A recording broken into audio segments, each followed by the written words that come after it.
मगर मगर मगर खड़ा रहो, मगर खड़ा मंदिर मंदिर लगे।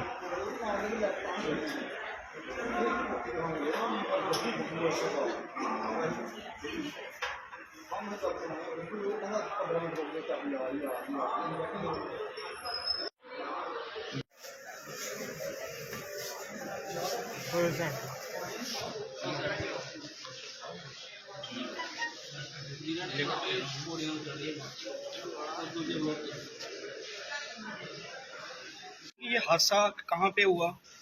ये मतलब आरटी ऑफिस के सामने पीछे जो पीछे वो दरख्तों के पीछे कोठी के दिखाने के बहाने बब्बू ले गया हमें वहाँ। अच्छा, फिर उसके बाद क्या हुआ? वहाँ से लड़के आए दो, वो सीधे हमको आगे दरार के पड़ गए हमारे मारने। अच्छा, हमें पता नहीं चला, पीछे से बात करने शुरू कर दी। कहाँ पे हुआ था ये हादसा? ये सारे कठुआ में, आरटी ऑफिस लखनपुर के पास आरटी हुआ? कोच लखनपुर के पास में। तो आपको बुलाया किसने? बुलाया था बब्बू ने। क्या कह के बुलाया? क्या क्या बुलाया था भी आओ कोठी दिखाते हैं आपको, कोठी देखो। तो इसके पीछे कोई रंजिश है या क्या? रंजिश है जी, शहरी जी हैं, जोशी जी हैं, ये सब माइनिंग वाले रंजिश करते हैं। तो ठीक है भाई। और कौन कौन है?